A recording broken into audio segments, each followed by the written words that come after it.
આજે જે કોલેજનું નામ સંકળાયેલું છે વીર વિઠ્ઠલભાઈ પટેલની 152મી જન્મ જયંતિ છે. તો રાષ્ટ્રવાદી, સ્વતંત્ર સેનાની, ભારતીય સંસદના પ્રથમ અધ્યક્ષ ને 152મી બર્થડે નિમિત્તે આપણે શું એમના આશીર્વાદ લઈએ અને જ્યાં તેઓ હોય ત્યાંથી આપણને આશીર્વાદ કરે એવી પહેલા પ્રથમ પ્રાર્થના કરું છું, વંદન કરું છું. સ્ટેજ પર બિરાજમાન ચરોતર વિદ્યા મંડળના સેક્રેટરી ડૉક્ટર એસજી પટેલ સાહેબ, સંસ્થાના આચાર્યશ્રી, સ્ટુડન્ટ સેન્ટ્રલ કમિટીના અધ્યક્ષશ્રી, વીપી સાયન્સ કોલેજના ફેકલ્ટી અને વિદ્યાર્થી મિત્રો, આજનો આ પ્રસંગ જે છે વીર વિઠ્ઠલભાઈ પટેલની વ્યાખ્યાનમાળાનો એક મણકો છે. એની અંદર જ્યારે મને બોલવાનું આમંત્રણ આપવા માટે ટેલિફોન આવ્યો ત્યારે 10-15 સેકન્ડ માટે હું શું જવાબ આપું એ સમજી ના શક્યો, કારણ કે મારે બોલવાનું કોના વિશે હતું? વીર વિઠ્ઠલભાઈ પટેલ વિશે. એ પણ ક્યાં? તો વીપી સાયન્સ કોલેજમાં, કે જેનું ઉદ્ઘાટન સરદાર પટેલ સાહેબ દ્વારા થયું હતું. અને આવા વિરલ વ્યક્તિત્વ, કર્મઠ વ્યક્તિત્વ, કર્મશીલ લોકો માટે જ્યારે બોલવાનો માટેનો સંદેશો આવ્યો ત્યારે મેં 20 સેકન્ડ માટે તો વિચાર્યું કે હું શું બોલીશ. પછી 20 સેકન્ડ પછી મારું વોજ ઓપન થયું અને પછી મને થયું કે હું પણ આ ભૂમિમાં જ નિર્માણ થયો છું, મેં પણ આ ભૂમિમાં શિક્ષણ લીધું છે. એ સાહેબો જ્યાં ફર્યા હતા ત્યાં હું જ ફર્યો છું. એમના ગુણો જેવા હતા એવા ગુણો પ્રાપ્ત કરવા આપણે પ્રયત્ન કર્યા છીએ. તો હું ચોક્કસ બોલી શકીશ. અને 20 સેકન્ડ પછી મેં મારું મંતવ્ય બદલી નાખ્યું કે હું સાહેબ લેક્ચર આપીશ. હું આ ભૂમિનું નિર્માણ છું, એવી જ રીતે તમે બધા પણ આ જ વિદ્યાનગરની ભૂમિના નિર્માણ છો. સરદાર પટેલ સાહેબ જે કોલેજના ઉદ્ઘાટનમાં આવ્યા હતા એ જ કોલેજમાં તમે ભણી રહ્યા છો. એ જ્યાં ફર્યા હશે ત્યાં તમે પણ ફરો છો. તો એમના જેવું સિંહ જેવું વ્યક્તિત્વ આપણા બધામાં આવે છે. અત્યારે અમારે સિંહ જેવું વ્યક્તિત્વ છે. તમે સિંહના નાના બચ્ચાને આપણે શું કહીએ છીએ? કબ કહીએ છીએ. તમે પણ સિંહ જેવા જ થવાના એ ચોક્કસ ખાતરી છે. અને આ ખાતરી સાથે હું વક્તવ્ય ચાલુ કરું છું. વક્તવ્ય મારું 3 ભાગમાં વહેંચાયેલું છે. જનરલી આપણે કેવું છે કે આપણે પોતાનો ઇતિહાસ આપણે જો જાણતા નથી તો ઇતિહાસ બનાવી શકતા નથી. ટોપિક તો ડિજિટલ ડિસ્ટ્રક્શન અગેન્સ્ટ ગ્રોથ ઉપર છે, પણ આપણે ઇતિહાસ આપણે પહેલો જાણવો પડશે. આપણે મહાનની વાત કરીએ, એક મહાન શબ્દ બોલીએ, ખાલી મહાન કોણ હતું, તો તરત જ આપણા મગજમાં એક શબ્દ આવી જાય, સમ્રાટ અશોક મહાન હતા. આવી જાય કે ના આવી જાય? એવી જ રીતે અહીંયા પણ બધા જ મહાન લોકો થઈ ગયા હતા. એની અંદર 27 સપ્ટેમ્બર 1873 ના રોજ કરમસદ ગામમાં વિઠ્ઠલભાઈ પટેલનો જન્મ થયો હતો. તેઓ સરદાર પટેલના મોટા ભાઈ હતા અને એમના પપ્પા જવહરભાઈ પટેલ 1857ના સ્વતંત્ર સંગ્રામની અંદર એમણે સૈનિક બળવામાં ભાગ લીધો હતો. એટલે કે દેશભક્તિના બીજ એમનામાં નાનપણથી રોપાયા હતા. અને એમના માર્ગદર્શન હેઠળ એમણે શિક્ષણ લીધું. અને શિક્ષણ લીધું એ નડિયાદમાં લીધું, પેટલાદમાં લીધું, મુંબઈમાં લીધું. અને મુંબઈની અંદર મુંબઈ યુનિવર્સિટીમાં તેઓ BA નું ગ્રેજ્યુએશન કર્યું. એ વખતે BA નું ગ્રેજ્યુએશન મોટી ડિગ્રી ગણાય.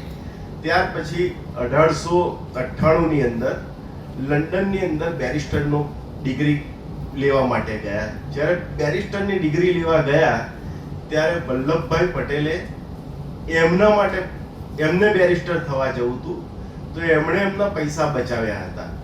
છતાં પણ એ પૈસા એમણે એમના મોટા ભાઈને બેરિસ્ટર થવા જવું હતું તો એમને આપી દીધા. એટલે કે બંને ભાઈઓનો પ્રેમ બતાવે છે, કે સમર્પણ બતાવે છે કે તમે બેરિસ્ટર પહેલા જઈ આવો, તમે મોટા છો. તો એ વિઠ્ઠલભાઈ પટેલ 3 વર્ષનો કોર્સ 2 વર્ષનો કોર્સ પૂરો કરી અને 1900ની સાલમાં ભારત પાછા આવ્યા.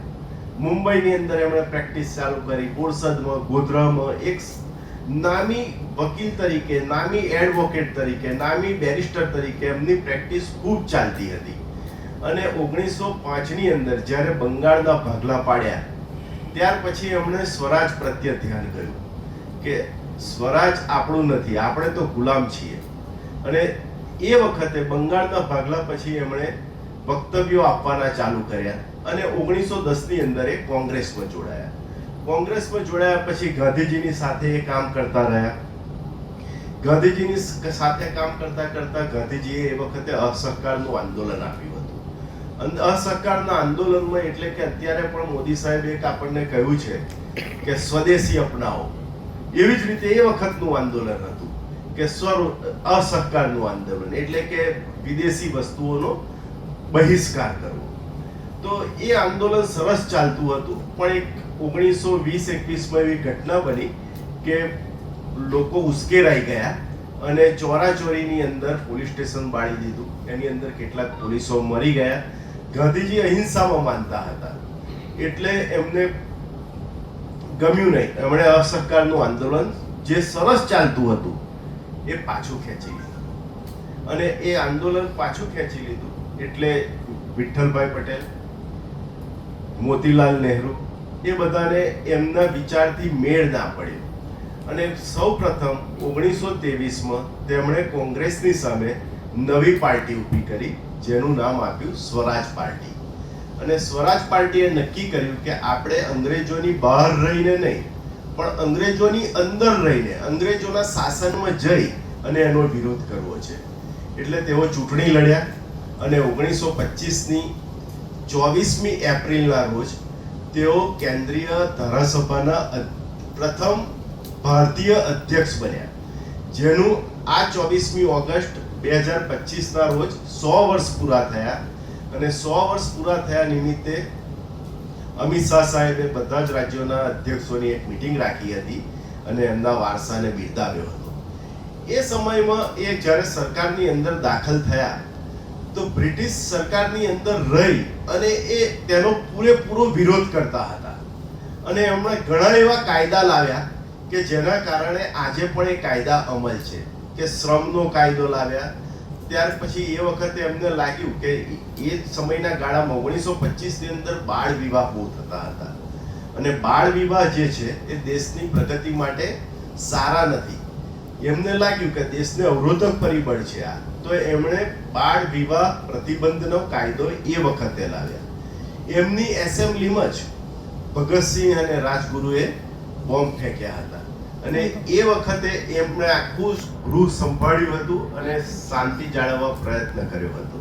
એટલે આ પછી જ્યારે એમના જે સાથીઓ હતા કાળક્રમે વૃદ્ધ થયા, મૃત્યુ થયું બધાનું, એ પણ અશક્ત થતા જતા હતા અને ગાંધીજીએ દાઢી કૂચ શરૂ કરી. અને દાઢી કૂચની જે જુવાળ હતો એ ઘણો મોટો હતો. એટલે 1930ની અંદર વિઠ્ઠલભાઈ પટેલ દાઢી કૂચની યાત્રાનું સમાપનની અંદર જોડાઈ ગયા અને એમની સ્વરાજ પાર્ટી બંધ કરી. દાઢી કૂચની યાત્રા પછી એમને સરકારે પકડી પણ લીધા, જેલમાં પણ મોકલ્યા અને જેલની અંદર એમની તબિયત બગડી અને જેલમાંથી છૂટ્યા પછી એ જ્યારે જેલમાંથી છૂટ્યા પછી ન્યુયોર્ક ગયા, સ્વિટ્ઝરલેન્ડ ગયા. સ્વિટ્ઝરલેન્ડની અંદર જીનીવાની અંદર એમને એમની સારવાર કરાવતા હતા. તો એ વખતે સુભાષચંદ્ર બોઝને બ્રિટિશ સરકારે દેશ નિકાલ કર્યો હતો અને એ પણ જીનીવામાં હતા. તો બંનેને ત્યાં વિચારધારા મળી, કારણ કે ગાંધીજીના અહિંસક વિચારમાં માનતા ન હતા. એ માનતા હતા કે આઝાદી અહિંસાથી નહીં આવે, સશસ્ત્ર બળવો કરવો જોઈએ. તો ગાંધીજીના વિચારની વિરુદ્ધ હતા. 1933ની અંદર જ્યારે હોસ્પિટલમાં દાખલ હતા ત્યારે સુભાષચંદ્ર બોઝ અને વિઠ્ઠલભાઈ પટેલ સાહેબ મળ્યા. એ બંનેના વિચારનો મેળ પડ્યો. એમણે ગાંધીજીની વિરુદ્ધમાં એક મેનિફેસ્ટો બહાર પાડ્યો કે ગાંધીજીના જે પદચિહ્નો છે એનાથી આપણે સ્વરાજ મેળવી શકીશું નહીં. ગાંધીજીએ કોંગ્રેસને છોડવી જોઈએ, કોંગ્રેસનું અસ્તિત્વ દૂર કરવું જોઈએ. કોંગ્રેસની અંદર આજની તારીખે પણ એવું જ છે, જૂના નેતાઓ પદ જમાઈને બેસી ગયા છે, નવયુવાનોને તક આપતા નથી. એ બધું એમણે એમના મેનિફેસ્ટોમાં લખ્યું હતું, જેને બોઝ અને પટેલ મેનિફેસ્ટો કહેવામાં આવે છે. તો આવું મહાન વિરલ વ્યક્તિત્વ ધરાવતા, રાષ્ટ્રવાદી, પોતાની જાતને દેશને સમર્પિત કરનાર, કર્મઠ વ્યક્તિની જ્યારે આજે 152મી જન્મ જયંતિ છે અને એમના નામથી જ આપણી કોલેજ બનેલી છે, તો એવી કોલેજમાં આપણે ભણી રહ્યા છે, એ ઐતિહાસિક વારસો એમના નામથી જ આપણી પાછળ આવી જાય કે આપણે ક્યાં ભણેલા છીએ, તો વીપી સાયન્સ કોલેજ. તો આ એક વારસો છે એમનો. એ વારસો આપણે તમે ગ્રહણ કરી રહ્યા છો અને આગળ લઈ જવાના છીએ. તો એટલા માટે મેં કહ્યું કે તમે જ્યારે વારસો ગ્રહણ કરશો તો ભવિષ્યમાં તમે પણ સિંહ બનશો. તો આ નામ આપવાનું પાછળ આ કારણ છે. એક પ્લોટ છે. બીજું આપણે પ્લોટ ઉપર આવીએ તો એક વિદ્યાનગરનો પ્લોટ. પેલા પિક્ચરમાં આપણે જોઈએ છે ને, એક સાથે 3 સીન બનતા હોય, 3 સીન બનતા હોય કે એક બતાવે પછી બીજું બતાવે. તો વિદ્યાનગર સ્વતંત્ર ભારતનું જો નાલંદા તરીકે આપણે ઓળખીએ ને, તો એ વિદ્યાનગર છે. સ્વતંત્ર ભારતમાં જ્યારે 1946 ની આપણે વાત કરીએ ત્યારે મોટા ભાગના લોકો પાસે રહેવાના મકાન નહોતા. ત્યારે આ વીપી સાયન્સ કોલેજ આ વિદ્યાનગર નકશા પર આકાર લઈ રહ્યું હતું. અને વીપી સાયન્સ કોલેજના નકશા જે આર્કિટેક્ટ હતા એ મુંબઈના પ્રખ્યાત આર્કિટેક્ટ હતા. અને આ ભગીરથ કાર્ય સરદાર પટેલ સાહેબના સ્વપ્ન હેઠળ પૂજ્ય ભૈકાકા અને ભીખાકાકા કરતા હતા. તો આવા જે છે ભૈલાલભાઈ પટેલ તરીકે ઓળખાય કે ભીખાભાઈ પટેલ તરીકે ઓળખાય, એક કર્મઠ, કર્તવ્યવાન, પ્રમાણિક, કર્મશીલ લોકોએ આ ભૂમિનું સિંચન કર્યું છે.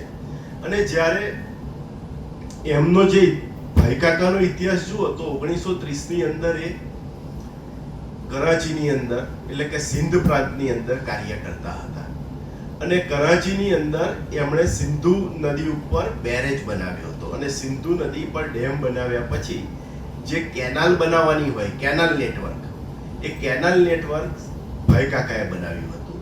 અને જો આજની તારીખે પણ એટલે કે 2025માં પણ પાકિસ્તાનની અંદર વર્લ્ડ બેસ્ટ વસ્તુ જો કોઈ હોય, વિશ્વની સારામાં સારી વસ્તુ પાકિસ્તાનમાં જો કોઈ હોય, તો એ ભાઈકાકાએ બનાવેલું સિંધુ નદીનું નેટવર્ક છે. આજની તારીખે પણ ઇરિગેશનના જે પણ રિસર્ચ થયા છે એ બધા જ રિસર્ચ એ નેટવર્ક ઉપર થયા છે. આટલું મહાન કાર્ય એમણે કરાચીમાં એમના 10 થી 12 વર્ષના ગાળા દરમિયાન કર્યું. ત્યાર પછી એમણે ઇરિગેશન ડિપાર્ટમેન્ટમાંથી રોડ ડિવિઝન પર લાવ્યા. સિંધના રોડ પણ એટલા જ સારા છે આજની તારીખે. તો ભાઈકાકા ને સરદાર સાહેબે સંદેશો કહેવડાવ્યો કે હવે આપણને આઝાદી મળવાની છે, તમે ગુજરાત બહાર કાર્યો બહુ કર્યા, તો તમે હવે ગુજરાતમાં આવો અને ગુજરાતની અંદર તમારું જ્ઞાન આપો. ભાઈકાકાએ તરત જ વિચાર્યું કે મારે મારા દેશ માટે કામ કરવું છે, મારે ગુજરાત માટે કામ કરવું છે, મારે ગ્રામ ઉદ્ધાર માટે કામ કરવું છે. એમણે ત્યાં રાજીનામું આપી દીધું અને 1940 ની અંદર અમદાવાદમાં ચીફ એન્જિનિયર તરીકે આવ્યા. ચીફ એન્જિનિયર તરીકે આજનું જે કાંકરિયા સરોવર તમે જોઈ શકો છો, કાંકરિયા લેક, એ ભાઈકાકાએ બનાવેલું છે. ભાઈકાકાના કારણે એ કાંકરિયા લેક છે. એમના વિઝનના કારણે કાંકરિયા લેક છે. 1940માં જ્યારે ગુજરાતમાં ચીફ એન્જિનિયર તરીકે આવ્યા ત્યારે એમને થોડા કડવા અનુભવો પણ થયા કોંગ્રેસમાં. એમણે એમની પુસ્તકમાં લખ્યું છે કે 5 લાખનો બ્રિજ બનાવવાનો હોય તો કાર્યકરો આવીને કહે છે કે મને કહે છે કે 25 લાખનો કરો ને, 5 લાખની વસ્તુ 25 લાખની કરવાની કહેતા હતા. એટલે એમને આશ્ચર્ય થતું હતું કે આ દેશભક્તિનો જે મુખોટો છે પણ બરાબર અંદરથી લાગતો નથી. એટલે અંદરથી એમનો જે સ્વભાવ હતો એ કર્મશીલ સ્વભાવ હતો. એ જાતે પ્રમાણિક વ્યક્તિ હતા અને પ્રમાણિક વ્યક્તિને જ્યારે ખોટું કરવાનું કહે ત્યારે એમનો ગુસ્સો વધી જાય, સિસ્ટમથી નારાજ થાય. અને એવા સમયે સરદાર પટેલ સાહેબ એમને મળ્યા અને કહ્યું કે ભાઈલાલ, શહેરના કામ બહુ કર્યા, હવે ગામના કામ કરો અને એ વખતે આપણને જો સ્વરાજ મળશે તો આપણે ગામડાના છોકરાને ભણાવવાના છે અને શિક્ષણથી જ આપણી પ્રગતિ થઈ શકશે. તો એ પ્રગતિ કરવા આપણે શિક્ષણ માટે કંઈક કરવું પડશે. તો 1943 ની અંદર ભાઈકાકા એમની મ્યુનિસિપાલિટીની જોબ છોડી અને આણંદ મુકામે આવી ગયા. આણંદ મુકામે આવીને એમણે ઘણી જગ્યાએ સર્વે કર્યા. સર્વેની અંદર ઘણી મોગરની અંદર જમીન આપવાનું કહ્યું, અડાસની અંદર જમીન આપવાનું કહ્યું, પરંતુ એમણે વિદ્યાનગર અને કરમસદની જમીન લીધી અને એ જમીન આણંદ રેલવે સ્ટેશનથી નજીક થાય છે એ પણ જોયું. જ્યારે એ વખતે 1943 કે 44ની અંદર આણંદ કોઈ મોટું શહેર નહોતું. વિદ્યાનગરમાં કોઈ ગેસ્ટ આવ્યા હોય અને જો આપણે એમને સારું શાકભાજી ખવડાવવું હોય ને તો પેટલાદ કે નડિયાદ લેવા જવું પડે, એવું હતું પરિસ્થિતિ. કારણ કે વિદ્યાનગર ન હતું, આણંદ નહોતું, અમૂલ ડેરી નથી, એટલે આણંદ એક નાનું ગામડું હતું. જે પરિસ્થિતિ બદલાઈ એ આપણું આ નાલંદા બનવાથી બદલાઈ. અને જ્યારે એમણે શરૂઆત કરી અહીંયા, ત્યારે પૈસા પણ નહીં, અને પૈસા ના હોય તો કોઈ જ્યારે ગરીબ વ્યક્તિ હોય અને કોઈ પૈસા ના આપે, પણ એમની જે એન્જિનિયરિંગ તરીકેની કુને, ભાઈ કાકાના પપ્પાની કુને, કે ભાઈ કાકાના પપ્પાને જ્યારે 1900 ની અંદર જ્યારે બહુ પૂર આવ્યું હતું ને મકાન બધાના તૂટી ગયા હતા, ત્યારે એમણે ભઠ્ઠો કર્યો હતો ઈંટોનો. અને ગામની અંદર, સોજિત્રા ગામની અંદર ભઠ્ઠાની ઈંટો બનાવીને સસ્તામાં સસ્તી એ આપતા હતા. એમણે એ વખતે કહ્યું કે આપણે સસ્તી ઈંટો કેમ આપીએ છીએ? ત્યારે કુદરત રૂઠી છે તો માનવને આપણે મદદ કરવી જોઈએ, અને આ આપણા જ લોકો છે એટલે આપણે એમને સસ્તી ઈંટો બનાવીને આપીએ છીએ કે જે ઘર બનાવી શકે. આ કોના વક્તવ્ય હતું, કોનું મંતવ્ય હતું? ભાઈ કાકાના પિતાશ્રીનું મંતવ્ય હતું કે આપણે બધાને ઈંટો સસ્તા ભાવે આપીશું. આ ગુણ એમને એમ નથી આવતા, ગુણ આગળ બીજ રોપાયેલા હોય છે. ભાઈ કાકા જ્યારે ભણતા હતા ત્યારે એમના પ્રોફેસરમાં કોણ હતું? અરવિંદ ઘોષ હતા. અરવિંદ ઘોષ એ પાછળથી મહર્ષિ અરવિંદ તરીકે ઓળખાયા. અને અરવિંદ ઘોષ જ્યારે બરોડામાં નોકરી કરતા હતા, ઓછા પગારની નોકરી એમને તામિલનાડુમાં મળી, પણ પોતાના વિસ્તારનું, પોતાના લોકોનું કલ્યાણ કરવા માટે એક જ મહિનામાં એમણે નોકરી છોડી દીધી અને તામિલનાડુ જતા રહ્યા. આ અસર પણ ભાઈ કાકાનામાં આવી હતી. એટલે જ્યારે સરદાર પટેલ સાહેબે કહ્યું કે તમે ગુજરાતમાં આવો, ત્યારે ત્યાં કરાચીમાં અંગ્રેજ સરકારની એમને બહુ મોટા પગારની નોકરી હતી. અને જ્યારે અમદાવાદમાં આવ્યા ત્યારે એમણે કહ્યું કે કોંગ્રેસ મને જે પગાર આપશે એ હું લઈશ. કોંગ્રેસે એમને 1000 રૂપિયા પગાર આપ્યો, જ્યારે કરાચીમાં 1600 રૂપિયા પગાર મેળવતા હતા. છતાં પણ એમણે 1000 રૂપિયા પગારની અંદર કામ કરવા તૈયાર થયા. અને જ્યારે ગ્રામ ઉદ્ધારનું કહ્યું ત્યારે પણ એ નોકરી છોડીને ગ્રામ ઉદ્ધાર માટે, આપણા બધાના કલ્યાણ માટે આવી ગયા. અને જ્યારે એમણે શરૂઆત કરી, પૈસા તો હતા નહીં, કોઈ પૈસા આપે નહીં, તો એમણે સાથે સાથે કોઈક એવી વસ્તુ કરીએ કે જેનાથી પૈસા મળે. તો એમણે સૌપ્રથમ ચરોતર ની અંદર એક નવી ફેક્ટરીઓ શરૂ કરવાની વિચારી. ઇલેક્ટ્રિક પોલ, સ્પન પાઇપ અને ભઠ્ઠો, ઈંટોનો ભઠ્ઠો નાખ્યો. ઈંટોનો ભઠ્ઠો માંથી ઈંટો વેચે, એની અંદરથી જે નફો થાય એ ચરોતર ગ્રામ ઉદ્ધાર મંડળની સ્થાપના કરી હતી. એ મંડળની અંદર હિસ્સો જાય ને એની અંદરથી જે શેર હોલ્ડર હોય એને 3% આપતા હતા અને બીજો બધો કેળવણીની સંસ્થામાં વાપરતા હતા. એ વખતે જ્યારે ઇલેક્ટ્રિફિકેશન પણ દેશની અંદર ચાલુ થયું હતું, તો ગુજરાતની અંદર 80% ઇલેક્ટ્રિક થાંભલા પોલ ફેક્ટરી, એટલે કે વિદ્યાનગરની પોલ ફેક્ટરીના હતા. 80% થાંભલા. ને આટલું જો રિવોલ્યુશન એમણે શાના માટે લાવ્યા કે પહેલા આપણે નાણાં મેળવીએ, ધંધા થકી નાણાં મેળવીએ, પછી કંઈક આપણે રૂપિયા થશે તો પાછળથી કોઈ રૂપિયા આપશે. ને એમ કરીને એમણે 3 માર્ચ 1946ના રોજ ચરોતર વિદ્યા મંડળની સ્થાપના કરી. અને ચરોતર વિદ્યા મંડળની સ્થાપના કર્યા પછી કોલેજ બનાવવાનું જ્યારે વિચાર્યું, તો એમનું મેઇન ધ્યેય એન્જિનિયરિંગ કોલેજનો હતો. પણ એન્જિનિયરિંગ કોલેજ બનાવવી હોય તો એના માટે સાયન્સના સ્ટુડન્ટ જોઈએ. એટલે શરૂઆત એમણે આ વીપી સાયન્સ કોલેજથી કરી હતી. અને વીપી સાયન્સ કોલેજથી શરૂઆત કરી. આગળ કહ્યું એમ એના આર્કિટેક્ટ મુંબઈના આર્કિટેક્ટ હતા. આ કોલેજનું નિર્માણની શરૂઆત 15 જાન્યુઆરી 1947ના રોજ કરી. 15 જાન્યુઆરી 1947ના રોજ આ કોલેજનું નિર્માણ શરૂ કર્યું. અને ત્યાર પછી એમની ઈચ્છા એવી હતી કે આ કોલેજનું ઉદ્ઘાટન સરદાર સાહેબની પાસે કરાવવું. એટલે કોલેજ તો બની નથી, પણ કોલેજ થોડી બની હતી, છતાં પણ એપ્રિલની અંદર સરદાર સાહેબના હસ્તે આ કોલેજનું ઉદ્ઘાટન કરાવ્યું. એટલે વિદ્યાનગરની અંદર સરદાર સાહેબના હસ્તે ઉદ્ઘાટન થયેલી આપણી આ કોલેજની અંદર આપણે ભણી રહ્યા છીએ. તો જ્યારે ફરીથી તારીખ યાદ જોજો, 15 જાન્યુઆરી 1946 ના રોજ એમણે કોલેજ શરૂ કરી હતી અને 20 જૂન 1946 ના રોજ આ ગ્રાઉન્ડ ફ્લોર આખો બની ગયો હતો 5 મહિનાના સમયગાળામાં. અને પાછળની જે દુકાનો છે એ પણ 5 મહિનાના સમયગાળામાં બની ગઈ હતી અને પૈસા નહોતા છતાં પણ. અને જ્યાં આટલું ઝડપી કામ થાય, કેવી રીતે કામ થાય, તો એ લોકોએ આપણે જે ઝડપ હતી અને આગવી સૂઝ હતી એ ભાઈ કાકાની સૂઝ હતી. એ કર્મઠ એન્જિનિયર હતા અને કર્મઠ વ્યક્તિ ગમે ત્યાંથી ગમે તે વસ્તુનો ઉપાય કરી લાવે. એ જ સમયગાળામાં નડિયાદની અંદર ભવન્સ કોલેજમાં 7 લાખ રૂપિયા બેંકમાં પડ્યા હતા. 7 લાખ રૂપિયા બેંકમાં હતા. આપણી પાસે તો રૂપિયા જ નતા. પેલાની પાસે 7 લાખ રૂપિયા હતા. ભવન્સ કોલેજ બનાવવી હતી પણ સાથે સાથે ભવન્સ કોલેજ બનાવી શક્યા નહીં. અને જ્યારે 20 જૂન 1947 માં કોલેજનું ઉદ્ઘાટન કર્યું ત્યારે આ કોલેજમાં એ વખતે 450 વિદ્યાર્થીઓ હતા.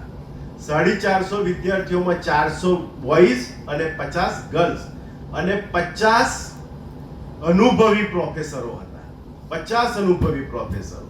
અને એ આ કોલેજના પ્રિન્સિપાલ, જે કરાચીની વિખ્યાત કોલેજ હતી ડીજે સાયન્સ કોલેજ, એના પ્રિન્સિપાલ ડોક્ટર બુટાની આ કોલેજના પ્રિન્સિપાલ હતા. એટલે જ્યારે વેલ એક્સપિરિયન્સ સ્ટાફ મળી જાય, એક હ્યુમન રિસોર્સ વેલ ઓર્ગેનાઇઝડ થયેલો એક્સપિરિયન્સ વાળો રિસર્ચ વાળો મળી જાય અને જ્યારે કર્મઠ વિદ્યાર્થીઓ હોય ત્યારે એક બિલ્ડિંગનું નિર્માણ થાય, એક ફ્લો થાય અને એ ઇતિહાસમાંથી આપણે આવીએ છીએ. આજે બીપી સાયન્સ કોલેજને 77 વર્ષ તો સમયગાળો છે. હું તો ગુજરાતની બધી કોલેજોમાં કે સ્કૂલોમાં ફરતો હોઉં છું. સ્કૂલોમાં ફરું ને, કોઈ પણ સ્કૂલમાં જાઉં, એકાદ સાયન્સ ટીચર બીપી સાયન્સ કોલેજનો મળે જ મને. અને મળે ને એટલે હું મારા કરતા મોટા હોય કે તો હું એમનો સાહેબ હોય એ રીતે માન આપે.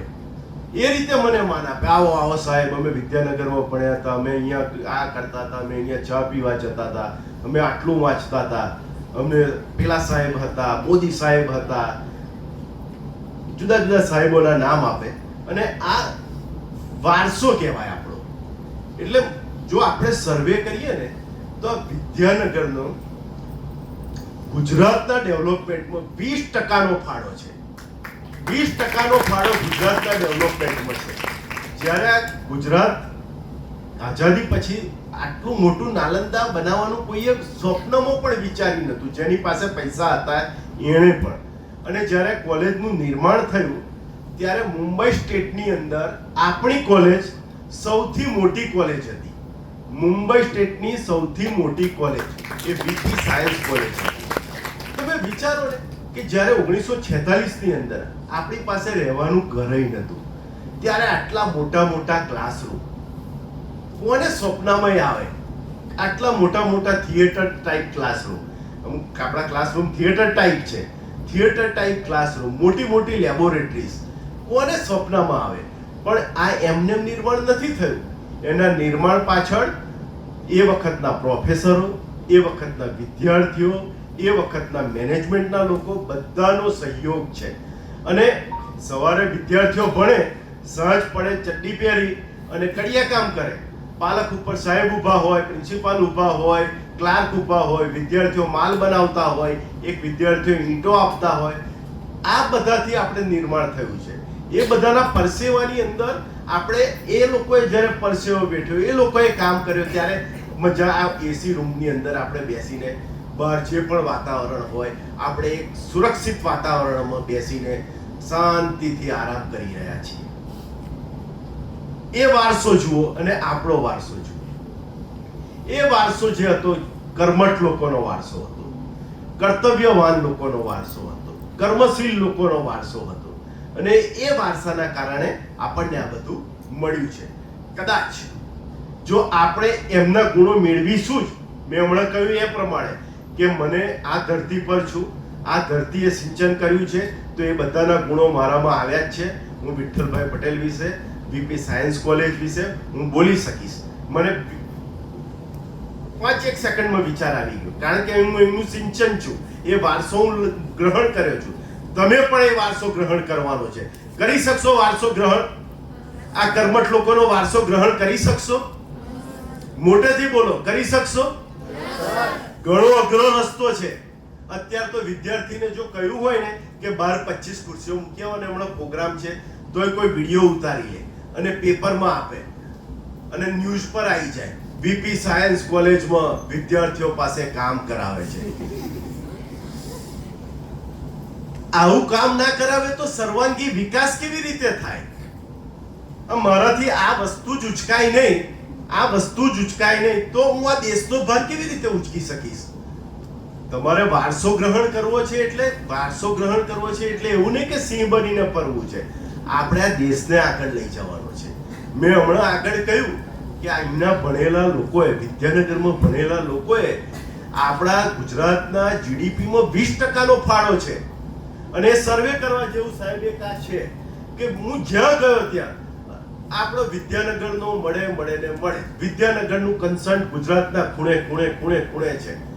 એમણે વારસો ગ્રહણ કરીને આપણે ગુજરાતને આગળ લાયા છે, દેશને આગળ લાયા છે.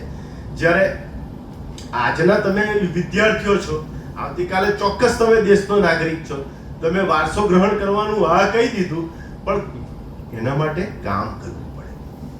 એમને ના થાય. જો આ કહેવાથી થઈ જતું હોત ને તો આપણે બધું જ થઈ જાય. હમણાં એક નવું પાછું આવ્યું છે, એઆઈ કે છે એને, એઆઈ આર્ટિફિશિયલ ઇન્ટેલિજન્સ. હમણાં હું વાંચતો તો એઆઈ શિક્ષકોનું સ્થાન લઈ લેશે. એઆઈ શું કરશે? આવનારા વર્ષોમાં શિક્ષકોનું સ્થાન લઈ શકશે. પછી મેં થોડું ગહન અભ્યાસ કર્યો. શિક્ષકો માહિતી નથી આપતા તમને, એઆઈ શું કરે છે? માહિતી આપે છે. શિક્ષકોનું કામ માહિતી આપવાનું છે જ નહીં. શિક્ષકોનું કામ શું છે? વિચાર આપવાનું છે. હું તમને અત્યારે જે આપું છું, વિચાર આપું છું. શું તમે વારસો ગ્રહણ કરી શકશો? એક વિચાર છે. હું એઆઈ નથી. એઆઈ માં બધી માહિતી છે, હું બોલ્યો બધી જ માહિતી. હું એઆઈ નથી, હું તમને વિચાર આપું છું. અને વિચાર આપીશ ને તમે જો વિચાર કરશો તો એ વિચારમાંથી સર્જન થશે. એટલે શિક્ષકોનું કામ વિચાર આપી અને આગળની વસ્તુનું સર્જનાત્મક કર્તવ્ય કરે વિદ્યાર્થી, એના માટેનું છે. એટલે હું તો માનું છું કે એઆઈ કોઈ દિવસ શિક્ષકનું સ્થાન નહીં લઈ શકે.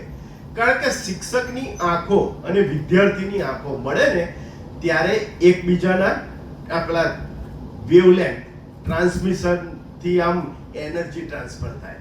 અને જો આ એઆઈ ની આપણે એનર્જી ટ્રાન્સફર કરવા માંગીએ ને તો 2-3 વર્ષમાં આંખો ખરાબ થાય. સાચી વાત કે ખોટી વાત? 2-3 વર્ષમાં આંખો ખરાબ થાય. તો આવો ભવ્ય વારસો આપણે છે. ભવ્ય વારસો આવે ને ત્યારે આપણી પાસે જવાબદારીઓ આવે. અને જવાબદારીઓ આવે ત્યારે આપણે દુનિયા જે કરતી હોય ને એનાથી જુદું કરવું પડશે. અત્યારે જે છે આજનો જે ટોપિક હતો એ એવો હતો કે digital destruction against growth. Digital destruction against growth એટલે હવે એના પર આવીએ તો 1998 થી 2012 સુધીના જન્મેલા વ્યક્તિને, બાળકોને જનરેશન ઝેડ કહેવામાં આવે છે. ઇન્ટરનેટની અંદર જન્મ્યા એમને પાછા ઝુમર કહેવામાં આવે. શું કહેવામાં આવે?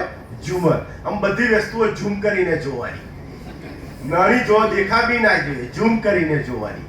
અને ઇન્ટરનેટની અંદર જ જન્મ્યા. અમે ઇન્ટરનેટ જોયું તો ઇન્ટરનેટ આમ છે ને, આમ કંઈક વસ્તુ ડાઉનલોડ કરીએ ને તો આમ ગોળ ફરે. અને અમે જોતા રહીએ ગોળ.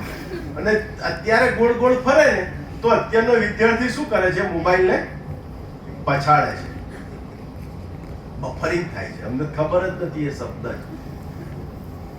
અત્યારનો વિદ્યાર્થી શું કરે છે? મોબાઈલ પછાડે છે. તમને ક્યાં રહો છો? હું ક્યાં રહું છું? મારું ગામ હોય અથવા મારો વિસ્તાર હોય તો અત્યારે તમને પૂછીએ જનરેશન ઝેડ ક્યાં રહે છે? તો કે ડિજિટલ નેટિવમાં રહે છે. ક્યાં રહે છે? ડિજિટલ નેટિવમાં. ગુજરાતનું હમણાંનું જ એક સર્વે, જસ્ટ રિસન્ટ સર્વે કે 15 વર્ષથી 21 વર્ષના બાળકો, એટલે કે બાળકો નથી, વિદ્યાર્થીઓ પોતાનો 65% ટાઈમ મોબાઈલ પાછળ ફાળવે છે. 65% લોકો 6 કલાક કરતા વધારે સમય મોબાઈલ પાછળ ફાળવે છે. વિચારો, 65% વિદ્યાર્થીઓ 6 કલાકથી વધારે ટાઈમ મોબાઈલ પાછળ ફાળવે છે. હવે મોબાઈલમાં શું કરતા હશે આપણે જોવું જોઈએ. ધારો કે આપણે અહીંયા બધા છે એમનો સર્વે કરી લઈએ, રિસર્ચ સર્વે 65 નહીં 70 કે 80% મળે કે એમનો 6 કલાકથી વધારે ટાઈમ મોબાઈલ પાછળ હોય. 6 કલાકથી વધારે ટાઈમ એની અંદર શું કરતા હોઈએ આપણે? રીલ્સ જોતા હોઈએ. મેં કહ્યું કે રીલ્સ નહીં જોવાની હોય. એક જનરલી આપણે વિદ્યાર્થીને કહીએ રીલ્સ નહીં જોવાની, તો એક વિદ્યાર્થી મને શું કે સાહેબ હું રીલ્સ જોતો જ નથી, હું તો શોર્ટ્સ જોઉં છું. એટલે મારા માટે એ વખત નવો શબ્દ આવ્યો. આ શું?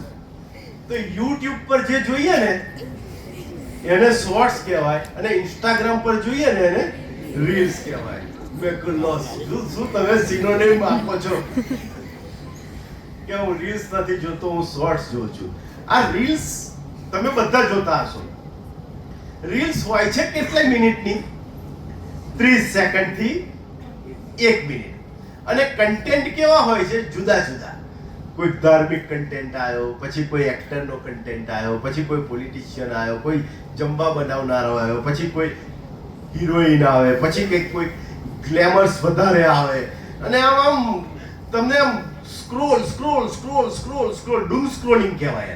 એને શું કહેવાય? Doom scrolling. આપણે ડૂમ સ્ક્રોલિંગ કરતા જ રહીએ ને એમાં શું થાય? આપણને ગમતી વસ્તુ મળે ને ત્યારે મજા આવે. ગમતી વસ્તુ મળે ને ત્યારે મજા આવે. ના ગમતો કન્ટેન્ટ આવે ને તરત જ તમે બદલી નાખો ઇમિડિયેટલી. અને મજા આવે ને એટલે મગજની અંદર એક કેમિકલ આવે, એ ડોપામાઇન કહે છે. એ ડોપામાઇન આપણને મળે એટલે આપણે મજા આવે. અને જો આપણે એ કરીએ નહીં ને તો એ ડોપામાઇન ઓછું થઈ જાય. અને ડોપામાઇન ઓછું થઈ જાય ને ફરી પાછા એની અંદર આપણે જતા રહીએ, ફરીથી આપણે સ્ક્રોલ કરવા બેસી જઈએ. હવે તમારો કોન્સન્ટ્રેશન ટાઈમ જુઓ, તમારી લાઇકિંગ જુઓ, 1 મિનિટની થઈ ગઈ છે. તમે ઉત્તરાયણ ઉપર જે પેલા ડીજે મૂકે છે ને એ પણ જોજો, ક્યારેય કોઈ જગ્યાએ આખું સોંગ નહીં વાગે. ગરબો ચાલુ થયો ને 2 પંક્તિ આવીને તરત જ પાછળ બીજું ચાલુ થઈ જશે, ડિસ્કો સોંગ ચાલુ બંધ થશે ને કંઈક 2 લાઈન જશે ને કોઈ ભજન ચાલુ થઈ જશે, ફરી પાછું બહુ હાઈ રોક સોંગ ચાલુ થઈ જશે, બે લાઈનનું. તમે જોજો, આપણે કોન્સન્ટ્રેશન નથી રાખી શકતા. તો અમારે શિક્ષકો તરીકે તમને 1 કલાકનું કોન્સન્ટ્રેશન રખાવવું હોય તો કેવી રીતે રાખી શકીએ?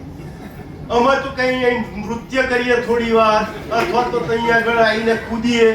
શું કરીએ અમે? વિચારો, શું કરીએ? કેટલું ડિસ્ટ્રક્શન છે અમારે. અને છતાં પણ મેં એ કર્યું છે કે 10 મિનિટ ભણાવવાનું, પછી 1 મિનિટ પોઝ મારવાનું, અને 1 મિનિટ પોઝમાં કહું ચલો વાતો કરી લો, પછી 10 મિનિટ ભણાવવાનું, પછી કહું પાણી પી લો. આ છોકરાને એવી ટેવ પડી ગઈ છે કે ચાલુ લેક્ચર હવે પાણી પીવા બેસી જશે. એટલે હું 1 કલાક બોલવાનું છે, મને આટલે સુધી તરસ લાગી છે, અને પાણી જોઈને આપણને મન થઈ જાય, છતાં આપણે કંટ્રોલ રાખીએ અને પેલો પાણી પીવે, 2 વખત પાણી પીવે. અને એકલો પીવે તો વાંધો નહીં, પાછો શેરિંગ કરે પાણી. એટલે 20 મિનિટ પછી મારે કહેવું પડે કે બેટા પાણી પી લો. આ ટેવ ક્યાંથી પડેલી છે ખબર છે તમને? આપણે એજ્યુકેશન સિસ્ટમમાં પડેલી છે. જે પ્રાઇવેટ એજ્યુકેશન સિસ્ટમ આવી ગઈ ને એની અંદર ટેવ પડી છે. પહેલા તો અમે પ્રાઇમરી સ્કૂલમાં જતા હતા ને ત્યારે પાણીની બોટલ જ ના હોય. પરબ હોય, રિસેસ પડે ત્યારે ગ્લાસય ના હોય, નળ ચાલુ કરવાનો, આ કરીને પીવાનું અને મસ્ત પી લેવાનું અહીં સુધી. એટલે પછી આપણને 2 કલાક રાહત રહે. તમે 20 મિનિટ, 30 મિનિટ, 40 મિનિટ, 50 મિનિટ રાહ જોવા પણ તૈયાર નથી. કેમ કે હમણાં જ કહ્યું પેલું બફરિંગ થાય ને એ તમને ગમતું નથી. તો 1 કલાક પાણી માટે કઈ રીતે તમે રાહ જોઈ શકો? તો શું આપણી જાતને હવે ડેલિકેટ બનાવી દેવી છે? ડેલિકેટ બનાવી દેવી છે? એમ જ થયું એવું કે અમારી પેઢી જવાબદાર છે તમને આવા બનાવવા માટે. અમારી પેઢી માટે પૈસા નતા, અમે સંઘર્ષ કર્યો અને અમે પૈસા કમાતા થયા. બધા જ પૈસા કમાતા જનરલી થયા. અને એટલે એમને શું થયું કે મારા દીકરા દીકરીને સગવડ સરસ આપું, અને સગવડ સરસ આપું ને એટલે મારો દીકુ છે ને બસમાં ના જવો જોઈએ, મારો દીકુ એક્ટિવા લઈને જવો જોઈએ, એટલે એને ટાઈમ બચે. સરકારની પણ એમાં ભૂલ છે, પબ્લિક વાહનો ઓછા કરી દીધા. એટલા બધા એક્ટિવા લઈને આવે છે, તો એ એક્ટિવાની અંદર જે પેટ્રોલ છે ને એ આપણે પેદા નથી કરતા. એ પેટ્રોલ ક્યાંથી આવે છે? બહારના દેશોમાંથી આવે છે. સ્વદેશી અપનાવવું હોય ને આપણે તો પહેલા આપણે સરકારને લખવું પડે, સાહેબ બસો ચાલુ કરો, તો અમે આ વાહનો બંધ કરીએ ને બસમાં આવતા થઈએ. અને આ જે એક્ટિવાને પોતાના સાધન લઈને વિદ્યાર્થી જ્યારે આવતો થયો ને એટલે બસનો ટાઈમ નથી જોતો. પહેલા તો બસના ટાઈમ કોલેજના ટાઈમ પ્રમાણે હોય. કોલેજનો ટાઈમ આપણે છૂટવાનો 5 વાગે હોય તો 5:15 બસ હોય. જ્યારે અત્યારે તો એને ઈચ્છા થઈ, આ તો ઝુમર છે, ડિજિટલ નેટિવ વાળો છે, ઈચ્છા થઈ તો એક્ટિવા લઈને ગયો બહાર, નથી ભણવું બસ. હવે આ સંજોગોમાં તમને ભણાવવાના છે. અમને ખબર છે કેમ ભણાવવાના છે, તમને હજુ નથી ખબર, પણ અમને ખબર છે કે આ રાષ્ટ્રના વિકાસ માટે ભણાવવાના છે. અમારે યોગદાન તમારી પાછળ આપીએ છીએ, પગાર માટે નહીં. પગાર તો અમારે રોજગાર માટે, ઘરના સંચાલન માટે જોઈએ, પણ એટલી વિદ્યાનગરના દરેક પ્રોફેસરને ખબર છે કે રાષ્ટ્રના નેતૃત્વ કરે એવા અમારે વિદ્યાર્થીઓનું નિર્માણ કરવું છે. અને આ વિદ્યાર્થીઓ તમે જ છો. તમે જ આ દેશનું નિર્માણ કરી શકશો, તમે જ આ દેશને આગળ લઈ શકશો, અને તમે જ આ દેશના પાયામાં આવશો. જો તમારી પેઢી બગડી ગઈ ને તો આગળની પેઢીનું તો શું થશે? તમે ઝુમર થયા, એ તો કયા ઝુમર થશે વિચારજો, અને દેશની પરિસ્થિતિ શું થશે એ વિચારજો. અત્યારે 80 કરોડને અનાજ તો આપીએ જ છે, કારણ કે અમે કમાઈએ છીએ, અમે ટેક્સ ભરીએ છીએ, એટલે 80 કરોડને અમે ભારત દેશ અનાજ આપી શકીએ છીએ. પણ તમે આર્થિક રીતે સક્ષમ જ નહીં હોય, ટેક્સ જ નહીં ભરી શકશો, તો અનાજ ક્યાંથી મળશે?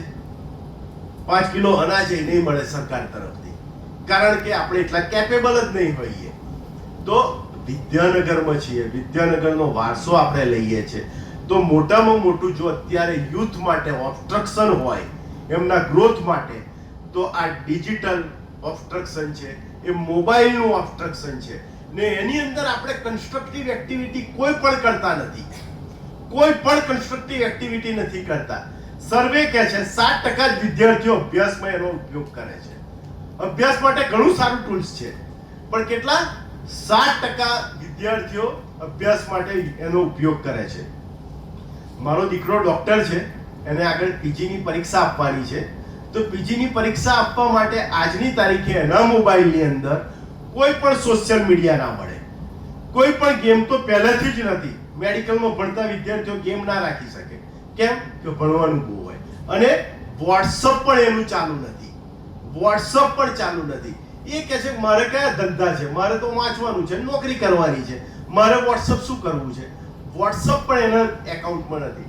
ને આવો એક વિદ્યાર્થી નથી, મેં ઘણા એવા વિદ્યાર્થીઓ જોયા કે જે ફોકસ લઈને ભણે છે, ફોકસ રાખે છે.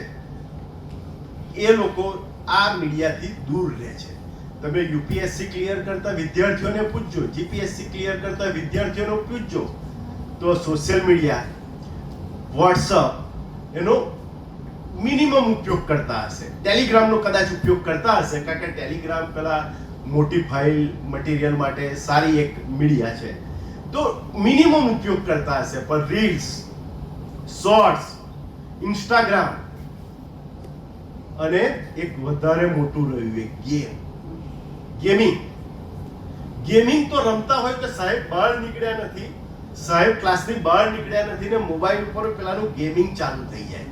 અને ગેમિંગની અંદર હમણાં જ મેં સાંભળ્યું, આ તારાપુરની પાસે, તારાપુર રિજિયનમાં બધા એક ગેમ રમે છે, તમને બધાને તો ખબર હશે, વિમાન ઉડાડવાની ગેમ છે ને. વિમાન ઉડાડવાની ગેમ, વિમાન આગળ જાય x ઉપર એટલે 100 રૂપિયા મળે, 2x પર જાય તો 200 રૂપિયા મળે, 3x ઉપર જાય તો 300 રૂપિયા મળે, 4x ઉપર જાય તો 400 રૂપિયા મળે. કઈ ગેમ, શું નામ છે એનું? બોલો. એ ગેમનું નામ શું છે? એવિએટર ગેમ છે. એવિએટર ગેમ છે. તો કેટલાય લોકો એવા છે કે 10 વીઘામાંથી 2 વીઘા વેચી દીધા અને એવિએટર રમે છે ઘેર જઈને.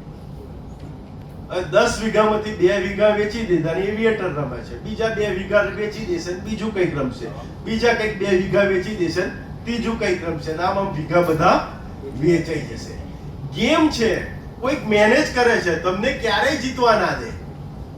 ગેમ છે, મેનેજ કરે છે, તમને ક્યારેય ના જીતવા દે. એના માટે તમે માઇન્ડ ગેમ રમો.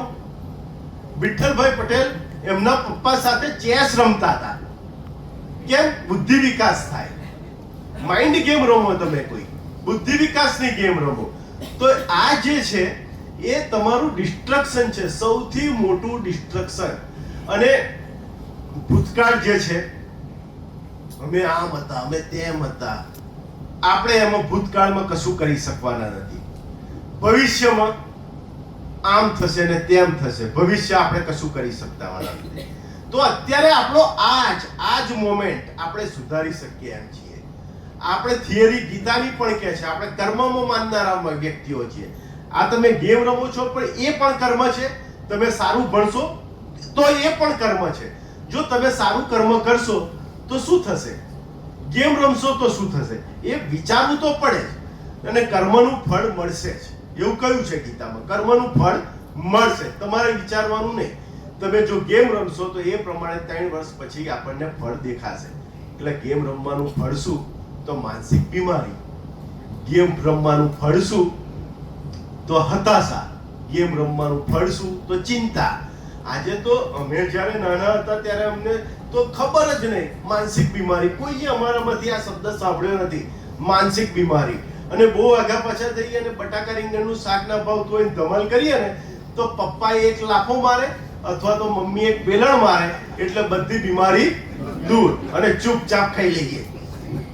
ને અત્યારે તો મારા દીકાને જો ભીંડાનું શાક ના ભાવ્યું તો ઝોમેટો કરીને પાસ્તા મંગાવશે. પાસ્તા આપણું ફૂડ જ નથી. આપણે ગુજરાતીઓ છે ને, આપણું જે સ્ટેપલ ફૂડ છે ને એ ભૂલી ગયા છે.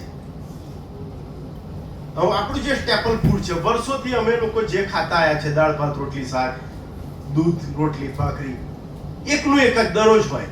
પણ તમે લોકો દરરોજ જુદું.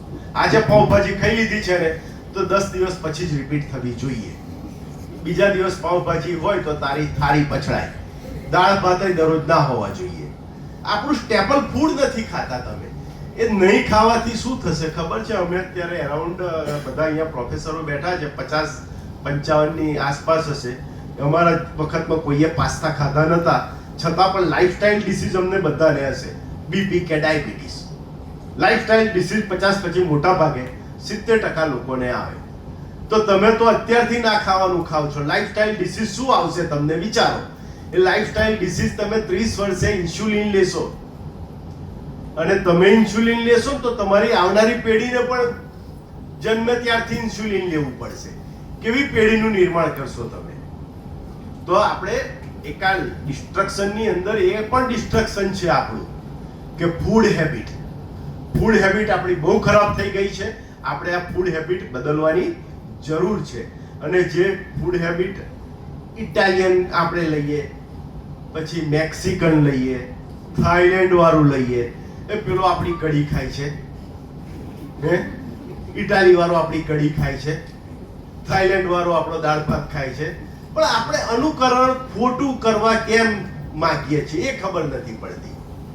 તો અહીંયા હું તમને વિનંતી કરવા આવ્યો છું, માર્ગદર્શન કરવા આવ્યો છું, માહિતી આપવા નથી આવ્યો.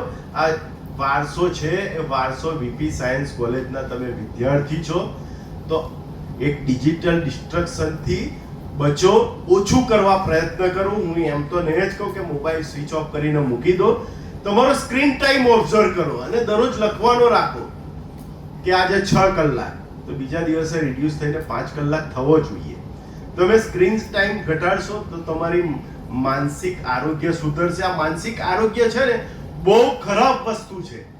માનસિક આરોગ્ય જ બધી બીમારીનું જડ હોય છે. અત્યારે શું થઈ ગયું છે કે કોઈ ઇન્સ્ટાગ્રામ પર ફોટો મૂકે, 4 જણા ભેગા થઈને હોટલમાં જમવા ગયા, ડિલિશિયસ ફૂડ, તો આ પેલો જે ફોટો જોવે ને એ નહીં થાય એમ, એને એકલા ખાઈ લીધું ને મને બોલાયો નહીં, એટલે પેલા બીજાને ફોન કરશે, એટલે આપણો રોહન ગયો તો તને કહ્યું તું? તો કે ના, કે એને અંજલિને જ કહ્યું તું, કે મને નથી કહ્યું. તો તમે બીજા દિવસ શું કરશો? ઈશાને લઈ જશો, ચલો આપણે હવે ફોટો મૂકવો પડશે. દેખાદેખી. આપણા ત્યાં લગ્ન કેટલા શાંતિથી થતા હતા, 1-2 દિવસમાં લગ્ન પતી જાય. પેલા મુકેશભાઈના દીકરાએ લગ્ન કર્યું, એ 2 મહિનાનું, અનંતભાઈએ, તો આપણે જોઈને હવે મહેંદી રસમ, ગરબા ડાન્સ ને એવું બધું કરતા થઈ ગયા. હવે મુકેશભાઈએ તો છે ને એમના લગ્નમાં એમની આવકનો 1% વાપર્યો. કેટલો વાપર્યો? 1%. અને આપણે એ રીતે જ્યારે કરવા ચાહીએ છીએ, બાળકો બહુ ફોર્સ કરે એમના વાલીઓને કે મારે શેરવાની આ નહીં આ જ જોઈએ, ચણિયાચોળી આ નહીં આ જ જોઈએ, અને એમની જિંદગીની આખી કમાણી પૂરી કરી દેતા હોય છે. આ પણ એક વસ્તુ છે આજના આધુનિક યુગમાં કે માતા પિતાની પરિસ્થિતિ તમે જુઓ. બાળકો માતા પિતાની પરિસ્થિતિ જોતા નથી. અમે જોતા હતા, અમારે તો ફાટલી ચડ્ડી હોય ને તો અમે જાતે જ ઘેરાઈ અને સોય દોરો લઈને બેસીને સાધી દઈએ, અને બટન તૂટી ગયું હોય તો આપણે ગાંઠ મારી દઈએ અને ચાલો. જ્યારે અત્યારે તો સહેજ પણ ડાઘ ક્યાંય પડવો ના જોઈએ. દરેક ઇવેન્ટના જુદા જુદા કપડાં જોઈએ. કેમ? ફોટામાં આવી ગયું ને, આ તો તે મહેશની એન્ગેજમેન્ટમાં પહેરી હતી એ ચણિયાચોળી ને, એમ કોઈ કહી દે તો પછી રોહિતની એન્ગેજમેન્ટમાં એ ચણિયાચોળી પહેરાય નહીં, નવી જ લાગવી પડે. અને એના કારણે કાપડોની દુકાન વધી છે. આ બધા આપણા ડિસ્ટ્રક્શન છે. ફાઇનાન્શિયલી તમે લોસમાં જઈએ છીએ, અને ડિજિટલ ડિસ્ટ્રક્શન એની અંદર મેઇન કારણ છે, કારણ કે આપણે ફોટા મૂકતા થયા. હમણાં ફોટા મૂકવાનું બંધ કરી દઈએ ને તો આ બધી જ પ્રવૃત્તિઓ બંધ થઈ જાય. તો ડિજિટલ ડિસ્ટ્રક્શન આપણને, આપણી આવનારી પેઢીને, આપણા દેશને નુકસાન પહોંચાડે એ પહેલા સુધરવાની જવાબદારી કોની છે? સુધરવાની જવાબદારી કોની છે? બોલો, કોની છે? મોટેથી બોલો. તમારી જવાબદારી કેમ છે કે આપણે દેશને આગળ લઈ જવો છે. ચાઇનાની અંદર હમણાં જ ડિજિટલ ડિટોક્સ સેન્ટર ચાલુ થયા. ડિજિટલ ડિટોક્સ સેન્ટર, એની ફી 1,25,000 રૂપિયા. 22 દિવસ એને ડિજિટલ ડિટોક્સ સેન્ટરમાં રાખે, મોબાઈલ વગર યોગ કરાવશે, એક્સરસાઇઝ કરાવશે, મેડિટેશન કરાવશે, અને 22 દિવસ પછી એ મેન્ટલ હેલ્થ ઇમ્પ્રૂવ થાય અને પછી ઘરે જશે. આપણે એવા સેન્ટર અહીંયા ચાલુ ના કરવા પડે. જોજો, ને તો વીપી સાયન્સ કોલેજના એક હોલમાં ડિજિટલ ડિટોક્સ સેન્ટર ચાલતું હોય, અને બધા છે ને આપણે વધારે વાપરીએ, માનસિક હેલ્થ આપણને ભૂત જેવા બનાવી દે. તમે તમારામાં જ ખોયેલા રહેશો, દુનિયાની પડી જ ના હોય. આજનું યુથ એ પ્રમાણે જઈ રહ્યું છે, એને કોઈની પડી ના હોય દુનિયાની, એક જ કોન્સન્ટ્રેશનમાં જતો હોય કે બસ મારે તો આ જ વસ્તુ જોઈએ બસ. તો આપણે ડિજિટલ ડિટોક્સ સેન્ટર ચાલુ કરવા છે કે સુધરી જવું છે? બોલો, 2 ઓપ્શન. ડિજિટલ ડિટોક્સ સેન્ટર કે સુધરી જવું છે? સુધરશો? જુઓ, હું તમને સુધરવાનું એટલા માટે કહું છું કે 2047માં આપણા પ્રધાનમંત્રી મોદી સાહેબ દેશને વિશ્વગુરુ બનાવવાની વાત કરે છે, અને વિશ્વગુરુ આ જૈન ઝેડ વાળા બનાવવાના છે. અને જૈન ઝેડ મોદી સાહેબ કહે છે, મોદી સાહેબના વર્ડમાં કહીએ કે આ જૈન ઝેડ છે ને કેન ડુ જનરેશન છે. શું? Can, CN, can do generation છે. તો કોઈ આગળ જી મૂકી દીધો, ગાંડુ જનરેશન છે. મીમ બનતા થયા. આપણે એવા છીએ કે કેન ડુ કરીશું. બોલો મોટેથી, કેન ડુ કરીશું. કારણ કે આપણે જે ધરતી પર ભણી રહ્યા છે, કર્મઠ લોકોની, કર્મશીલ લોકોની, કર્તવ્યવાન લોકોની, પ્રમાણિક લોકોની ધરતી છે. આપણને આ બધાના આશીર્વાદ મળે છે, અને જેના ધરતીના સંપર્કમાં રહીએ ને તો પણ આપણને ક્યારેક મજા આવે. તમને બહુ માનસિક ટેન્શન હોય ને તો હું શું કરું છું, શાસ્ત્રી ગ્રાઉન્ડમાં આવી ને રિલેક્સ થઈને બેસવાનું, 10 મિનિટમાં તમારું બીપી ડાઉન થઈ જાય અને તમે સરસ હેલ્થવાળા થઈ જાઓ. આપણે અહીંયા ઘણી બધી રિસોર્સિસ છે. શાસ્ત્રી ગ્રાઉન્ડમાં જાઓ, દોડો, એક્સરસાઇઝ કરો, જાતને મજબૂત બનાવો. પણ આ મોબાઈલ લેશો તો મોબાઈલ રાક્ષસ છે, એ તમને ગળી જશે. તમને ગળી જશે તો વાંધો નહીં, તમારા પપ્પાના એક ઓછા થશો તો મારો દેશનો પણ એક ઓછો થશે, મારી દેશની પણ પ્રોડક્ટિવિટી ઘટશે એવું મને લાગે છે. માટે તમે સુધરી જાઓ. અને વીપી સાયન્સ કોલેજનો છોકરો જો એક વખત પ્રતિજ્ઞા લઈ લે કે હું સુધરી જઈશ, ચોક્કસ સુધરી જાય. સુધરી જાવ ના સુધરી જાવ? સુધરી જાવ કે ના સુધરી જાવ? એક વખત પ્રતિજ્ઞા લઈ લો ઊભા થઈને.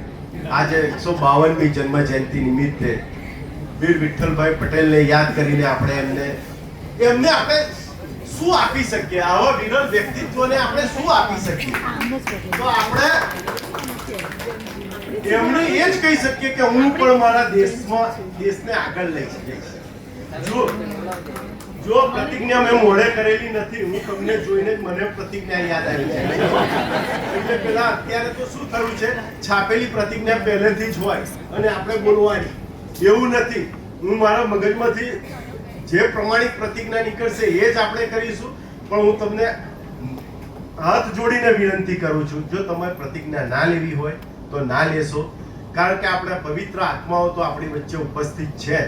આપણી વચ્ચે વિઠ્ઠલભાઈ પટેલ સાહેબ, સરદાર પટેલ સાહેબ, ભાઈ કાકા સાહેબ, ભીખાભાઈ સાહેબ જેવા પવિત્ર આત્માઓ છે, ત્યારે આપણે આ બોલી શકીએ છીએ. હું આ પહેલી વખત આવી મોટી કોલેજમાં બોલવા આવ્યો છું. કદાચ તમને ગમ્યું ના ગમ્યું ખબર નહીં, પણ હું હાથ જોડીને વિનંતી કરું છું કે પ્રતિજ્ઞા ના લેવી હોય તો મહેરબાની કરીને બેસી જજો. કોઈ તમને અમને બળજબરી નથી, કોઈ બળજબરી નથી. કોઈ બળજબરી નથી. પોતાના મનથી પ્રતિજ્ઞા લેવી છે ને, દેશને આગળ લઈ જવા પ્રતિજ્ઞા લેવી છે ને. હું બીપી સાયન્સ કોલેજનો વિદ્યાર્થી